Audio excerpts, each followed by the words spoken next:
Welcome to Forge College. Today, we're moving beyond simple ownership to explore role-based access with modifiers. In our last lesson, we successfully implemented the onlyOwner modifier.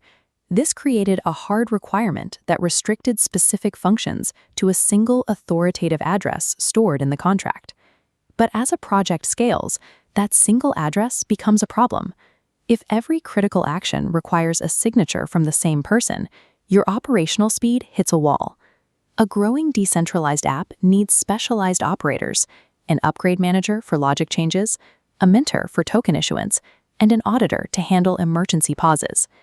Giving all these different people the same level of administrative authority is a major security risk.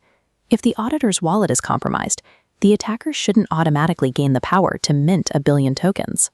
The solution is to generalize our security check into a role-based access control system, where permissions are divided into granular, named categories. By moving away from the single owner model, we resolve the bottleneck and ensure that even if one role is compromised, the rest of the contract's functions remain protected. To make this work, we need a way to track which addresses belong to which roles directly on the blockchain. We use a nested mapping for this. In Solidity, that looks like mapping address mapping bytes32 bool. This grid acts as our on-chain ledger. The vertical axis lists wallet addresses, and the horizontal axis lists specific roles, like admin or minter. The intersections provide simple Boolean indicators. If true, that address holds the role. If false, they have no access. This registry serves as the permanent, verifiable record of every permission within the contract. Because we are using mappings, the contract can look up any user's permissions instantly, allowing us to support thousands of addresses without increasing gas costs for the checks. Now that we're storing the data, we need a way to enforce it. We do this by writing a custom modifier that queries our registry. The onlyRole modifier takes a specific role as a parameter. It intercepts the function call and reverts if the registry doesn't show a true value for the caller. For security, this check must use msg.sender. Relying on tx.origin is a vulnerability that could allow a malicious contract to trick your registry into granting unauthorized access. We also need internal management. We create grantRole and revokeRole functions to update the registry as the team changes. If you make grantRole public, anyone can just grant themselves every role in the system.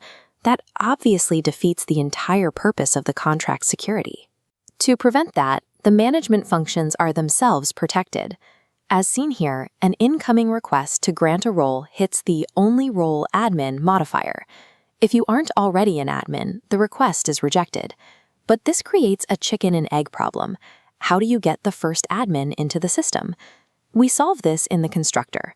When the contract is deployed, it immediately assigns the admin role to the deployer's address. Neglecting this step means the registry remains empty forever. Without an initial admin to call grantRole, the contract's administrative functions become permanently inaccessible. We now have a system with specialized permissions. Our mentor can do their job, and the admin can manage the team without needing access to the minting logic itself. However, code is only as good as its tests. We have to try and break the system to ensure it handles unusual situations correctly. We test scenarios like revoking a role from an address that never had it, or granting the same role twice, to ensure the state remains consistent.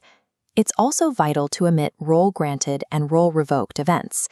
These logs allow our testing scripts and off-chain dashboards to verify that the registry updated exactly as expected. In our next lesson, testing and debugging access control scenarios, we'll put these role systems through their paces using more complex simulations. This video was made by Forge College. Please visit forge.college to explore more Web3 security topics and access our full course library. Combining a secure nested mapping with well-protected modifiers provides a verifiable way to manage complex permissions in a production environment.